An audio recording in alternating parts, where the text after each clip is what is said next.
Merci de rester fidèle au programme d'ITV. C'est parti pour ce bulletin d'information. Serigne Khadim Mbacké, qui a dirigé la prière dans l'un des quartiers de Hambourg, répond à ceux qui demandent aux guides religieux de se prononcer sur la crise politique au Sénégal.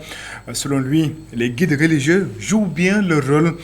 Et conformément aux enseignements du Coran, il préfère parler directement aux autorités avec la manière. Serigne Khadim Mbacké est ici au micro de notre correspondant permanent à Mbour, Mountaga Kane. xalifa yi nga xamante ne ñoo ngi leen di siyaar te bu ñu waxee sëñ Mountakha dina mën yóbbaale ñëpp yàlla suñu borom yàggal leen dëgëral leen ñooñu de yaakaar naa. Nous saluons tous les khalifes généraux. Nous choisissons Serigne Mountakha Mbacké qui peut représenter tous les autres. Ces derniers jouent pleinement leur rôle dans la crise. S'ils avaient élevé la voix pour parler comme le Sénégalais lambda, les résultats pourraient au contraire enflammer les choses. Ils sont en train de parler aux autorités conformément à la prescription divine. Dieu a dit dans le Coran, en s'adressant au prophète, sallallahu alayhi wa sallam, invite au chemin de ton Seigneur avec la sagesse et de bons conseils. Lutte avec eux de la meilleure façon. Quand Dieu, subhanahu wa ta'ala, envoya le prophète Moussa alayhi salam chez Pharaon, qui était un pervers, il lui prescrit de lui parler avec respect. Que je sache, nos autorités sont des musulmans. Ils méritent alors respect et considération.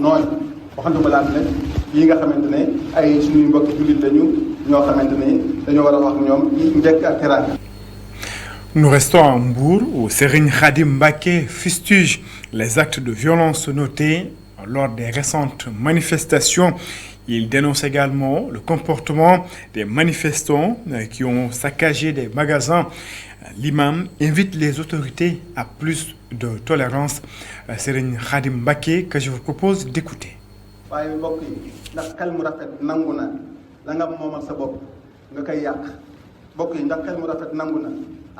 Chers frères en islam, le bon sens admet-il que l'on détruise ses propres biens ou ceux d'autrui simplement parce qu'on est fâché ou qu'on en veut à quelqu'un?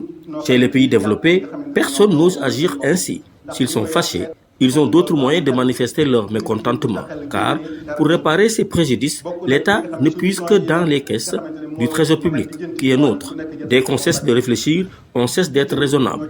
Je propose que chacun d'entre nous prenne ses responsabilités. Les autorités étatiques aussi doivent être les premiers dans cet élan.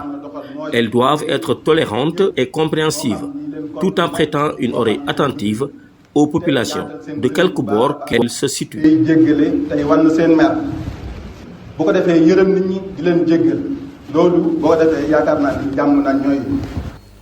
Agression d'un imam à Barissène, c'est dans la région de Fatick. Imam Moussa Fall, imam de la grande mosquée de Sacré-Cœur, parle d'un acte ignoble. Il demande aux parents de revoir l'éducation de leurs enfants. Imam Moussa Fall est joint par Cheikh Diop. C'est une image qui choque vraiment, parce que on a l'habitude de voir, ce qu'on a l'habitude de voir, c'est des imams, ou bien un imam qui dirige une prière, alors que toute l'assemblée est tranquille derrière lui, en train de prier derrière l'imam, par respect et selon les consignes de la charia islamiyya. Donc c'est la première fois peut-être qu'au Sénégal qu'on voit une situation pareille, c'est-à-dire quelqu'un qui vient s'en prendre à l'imam avec l'intention de lui ôter la vie, armé de surcroît et jeune. Je crois que c'est quelque chose qui est déplorable. D'abord, si on regarde dans le rétroviseur, on peut comprendre qu'en islam, il y a eu des incidents de cette nature. C'est le cas d'Abu Lu'a, qui s'en est pris à Sayyidina Omar lors d'une prière de Fajr, de Subh, et ceci a été à l'origine de la mort de Sayyidina Omar. Mais cela n'empêche qu'il est important aujourd'hui de rappeler, de revenir à de meilleurs sentiments, de rééduquer cette population, cette jeunesse, de faire en sorte que même si le jeune n'a pas de relation au beau fixe avec l'imam, il ne doit pas réagir de la sorte. Déjà en islam, il est interdit formellement d'agresser une personne. Vraiment, c'est une situation que nous déplorons et nous prions Allah subhanahu wa ta'ala pour que ces genres d'images ne reflètent plus, ne se font plus voir dans ce cher pays qui est le Sénégal. En politique, si le président de la République renonce à sa candidature à l'élection présidentielle de 2024, ce serait une trahison des propos des chefs de village dans la région de Matam après une rencontre avec le maire des Agnam. Farba Ngom, de son côté, invite l'opposition ou appelle l'opposition à la retenue. Amadou Mardialo. La candidature du président Macky Sall est devenue une demande sociale dans la province du Bosséa. En marge de la rencontre avec les imams, les chefs de village et les notables, initiés par le maire de Agnam Sivol, Farba Ngom, les chefs de village de la dite province, par la voix du chef de village de Ndiafan Sorokoum, Adama Dede Gadjo, ont envoyé un message au chef de parti de la paix. Adama Dede Gadjo, qui a parlé au nom des chefs de village, qui m'a envoyé, il a dit que, monsieur le maire, il faut transmettre nos demandes au chef de l'État. S'il ne se présente pas comme candidat, c'est une trahison. Ce n'est pas moi qui l'a dit. C'est lui-même, le chef de village, qui l'a dit. C'est ça ma conviction aussi. Interpellé sur la situation sociopolitique du pays, Farba Ngom s'en prend au chef de file de PASTEF, Ousmane Sonko. Bien avant que Macky Sall soit au pouvoir, il y a toujours de l'opposition, il y a quand même...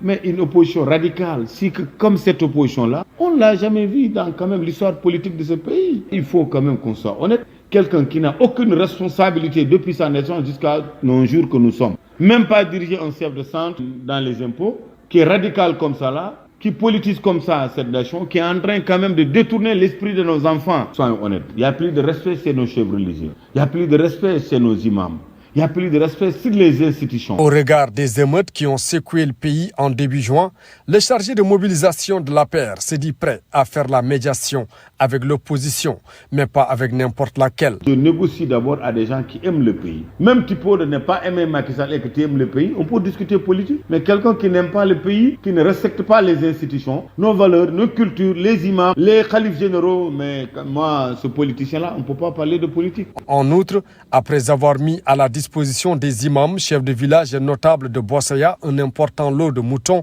Farba Ngom invite l'opposition à plus de retenue pour que la paix règne dans le pays. Amadou Mar Diallo, pendant ce temps, le directeur général de l'aéroport international Blaise Diagne de Diass réagit sur les recrutements tous azimuts des travailleurs à l'AIBD qui risqueraient de plonger la structure dans une situation similaire à celle de la Poste. Abdoulaye Dieye qualifie ces allégations de fausses et considère ces attaques comme des attaques politiques. Il est ici au micro de Isidore Alexandre Sen. Vous savez que moi, je suis un manager qui a eu à gérer une entreprise depuis plus de 20 ans.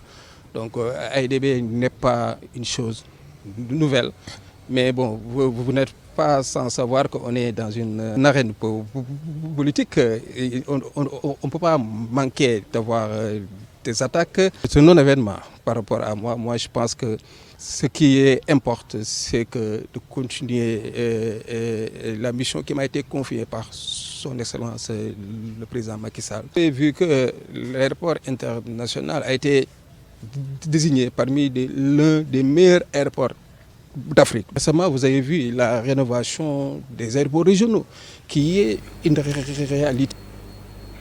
Tension politique au Sénégal, les pasteurs prient pour un Sénégal de paix. Le collectif des pasteurs s'est dit préoccupé par la montée en puissance de la violence. Ses membres ont d'ailleurs organisé une journée de prière pour la préservation de la paix au Sénégal à Kolda. Et c'était en présence de Seydou Diatta.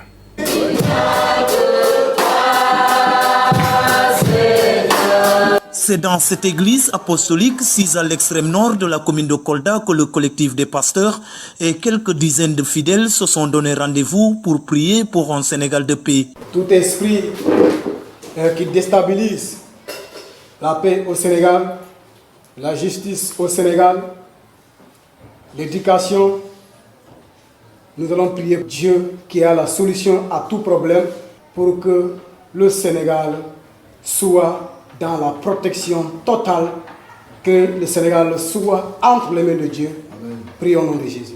Ô Jésus, nous nous agenouillons devant toi, Seigneur, car nous savons que la paix est menacée au Sénégal. Seigneur, ta main n'est pas si courte pour sauver. Amen. Nous venons pour te dire pardon de tout le sang versé, ce sang innocent, Seigneur Jésus, car tu es un Dieu qui ne retient pas sa colère. Aie pitié de ce Sénégal. Seigneur, viens inspirer ces décideurs. Ô Dieu, la paix que tu as donnée au temps de Salomon, cette paix soit notre partage maintenant, Seigneur. Amen. Seigneur, nous te le demandons. Cette paix permettra de bâtir cette nation et de la faire avancer dans tous les domaines, Seigneur mon Dieu, et de faire prospérer cette jeunesse qui a tant soif de travailler et toute cette population sénégalaise qui a tant soif de la paix. Seigneur, accorde-nous cette paix dans ce pays et fais taire, Seigneur, tout ce qui ne vient pas de toi. Au nom du Père, du Fils et du Saint-Esprit, nous t'avons prié. Amen. Vu ce qui se passe au Sénégal, un pays en train de, on ne peut pas dire sombrer, mais quand même, qui est en difficulté. Sa paix est menacée, c'est pourquoi nous sommes là. Et nous crions de notre Dieu, d'un seul cœur, dans cette église, prier pour la nation sénégalaise, pour que la stabilité revienne dans ce pays. Pour ces hommes d'église, le Sénégal est à la croisée des chemins. Chacun doit donc apporter sa pierre à l'édifice pour bâtir une nation capable de placer le pays sur les rampes du développement. Mais il faut d'abord asseoir une paix durable. Donc aucune initiative ne sera de trop pour barrer la route aux démons de la violence. Nous avons organisé cette journée, pas pour dire que les politiques ont échoué. Je pense qu'ils ont fait de leur mieux. Et ils sont en train toujours de faire quelque chose pour qu'il y ait la stabilité dans le pays. Mais la Bible parlait un peu des bergers. Et aujourd'hui, nos dirigeants sont considérés comme des bergers. Ils ont l'obligation de nous amener là où Dieu veut. C'est la stabilité, la paix. Parce que si le pays n'est pas en paix, comment alors pouvons-nous aller dans les écoles ? Parce que ces jeunes, c'est nos fils qui sont à la maison aujourd'hui, qui ne partent plus à l'école. Par exemple, les universités sont fermées. Et l'avenir du pays, c'est la jeunesse. Nous devons prier pour la paix. Quant aux scènes de violence enregistrées tout dernièrement, il est vrai que le pays s'en est sorti traumatisé et porte encore les séquelles. Le collectif pense qu'il faut d'abord panser les plaies, réconcilier les Sénégalais avant toute autre action. Le collectif des structures d'appui aux enfants et jeunes en difficulté entame à Rufisque une série de formations sur la migration des mineurs sans non accompagnés. L'objectif est de soutenir les professionnels intervenant auprès des enfants en mobilité. Babacar Seck. La migration des enfants en rupture familiale est une réalité au Sénégal. Une stratégie est en train d'être mise en place par les structures de protection des enfants pour endiguer ce phénomène. On a eu des expériences comme ça, où les enfants qui ont été pris en charge dans nos structures nous téléphonent pour dire nous sommes au niveau de la Croix-Rouge en Espagne, parce que nous aussi nous avons fait la période. Et comme nous sommes nous leurs référents, en général ils donnent notre numéro de téléphone et c'est les Européens qui nous appellent pour nous dire est-ce que vous connaissez ces enfants ou pas. Et notre réponse est affirmative. Et comme c'est des enfants qu'on connaît et qu'on a eu à gérer.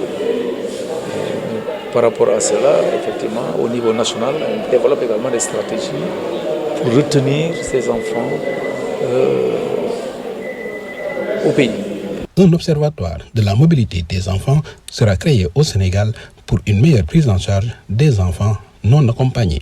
Donc un observatoire international qui concerne les enfants en mobilité qui ne sont pas accompagnés, qu'on appelle les mineurs non accompagnés, et qui se veut international. Donc nous souhaitons, numéro 1, mettre en place un observatoire de la mobilité des enfants au Sénégal. Numéro 2, il s'agit de l'utilisation de la méthode de l'explicitation du processus décisionnel qui se base donc sur l'utilisation d'une méthode avec une approche psychologique, donc basée sur des logiques donc co-constructives et transculturelles. Et donc il s'agit d'incorporer cette méthode donc de l'EPD maintenant au terrain. Le collectif des structures d'appui aux enfants et jeunes en difficulté, COSAIED, avec ses partenaires, lance ainsi une série de formations avec 40 personnes ressources qui évoluent dans la protection de l'enfance.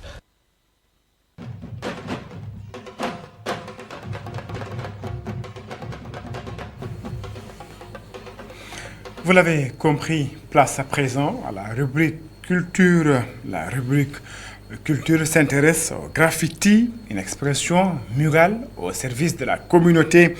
Les graffeurs décorent certaines artères de Dakar, branche donc du mouvement hip-hop. Le graffiti a traversé des générations, d'après le docteur Il est le président du mouvement Dokhandem Squad. Pour lui, les retours sont satisfaisants. C'est un sujet de Mamadou Dian et de Seleman Diallo. En face du mur, son principal outil, bombe de peinture à la main, seule la muse divine peut dicter au graffeur des tags qui imposent le respect. L'inspiration, elle est divine. Ça ne nous appartient pas. Ça vient d'Allah et ça descend vers nous. On ne peut pas le définir, de dire que moi je vais faire ça. À la base, on a une petite idée. Et l'idée qui fait l'essence et la particularité de notre travail nous vient de Tout-Puissant. Les peintures rupestres montrent les quotidiens des peuples. La démarche fascinante, les artistes graffeurs s'expriment pour la communauté. Ceci est l'âme de cette branche du mouvement hip-hop. On parle de tous les thèmes qui peuvent toucher les populations, que ce soit l'éducation, la santé, la sécurité, que ce soit la politique, que ce soit le quotidien de notre communauté. Tout ce qui lui touche de bien ou de mal, on en parle. Le graffeur boxe dans la catégorie esthétique pour faire passer des messages. Pour ce faire, l'artiste a besoin d'une palette de supports. Le premier outil, ou je vais dire support du graffiti, c'est le mural. Deuxième chose, on a besoin de spray cans qui sont les bombes de peinture. Comme je disais, on utilise aussi des pinceaux, de la peinture acrylique. Ça dépend sur quel support on est en train de travailler. Mais outil principal, c'est les sprays, les bombes, parce que les bombes ils se sèchent très rapidement et on peut faire beaucoup d'effets avec les bombes de peinture. Les graffeurs représentent des traces d'histoire et pointent le doigt sur ce qui ne marche pas. Le graffiti est sans doute l'expression murale la plus réputée des arts. Le graffiti, c'est l'expression visuelle du mouvement hip-hop. C'est le premier élément du mouvement hip-hop. C'est aussi un outil qui permet de sensibiliser, de conscientiser les populations par rapport à leur environnement et leur quotidien de tous les jours. Et ça, c'est un autre outil aussi qui permet de servir de mémoire des choses qui sont passées dans ce monde et des choses qui se passent tous les jours. Donc le graffiti, c'est un outil universel. Ces artistes assurent le décor dans plusieurs endroits de la capitale. Des hommes comme des femmes adoptent cette forme d'expression. Les retours satisfaisants. Docteur lui prédit de beaux jours. On a du respect. Et du respect, vraiment du respect venant des populations. Oui, parce que quand une chose existe depuis 1988 au Sénégal, je parle du Sénégal, et qui a pris son âge jusqu'à présent, donc le graffiti a ses beaux jours parce que la nouvelle génération apporte leur pierre à l'édifice. Cette forme d'expression murale a traversé des générations, mais le graffiti se développe avec les scripts égyptiens à Athènes et chez les peuples mayas. Au Sénégal, les peintures rupestres dépassent désormais les murs. Des habits, chaussures et voitures sont bombés de couleurs.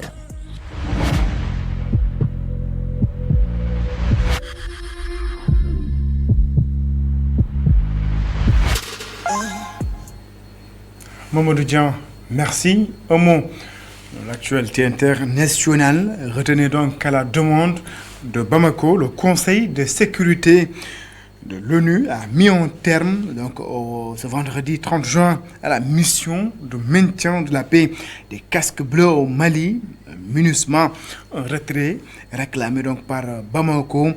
Le retrait va se dérouler sur 6 mois. C'est l'information principale. Donc le Conseil de sécurité de l'ONU met un terme à la mission des casques bleus au Mali. Nous allons y revenir en détail dans nos prochaines éditions en sport. Également, les Lions de Beach-Soccer ont perdu leur titre de champion des Jeux africains de la plage. Le Sénégal donc a perdu la finale devant le Maroc lors des séances de tir au but. 3-4. 4 buts donc pour l'équipe du Maroc. Le Sénégal et le Maroc avaient fait 3 buts partout.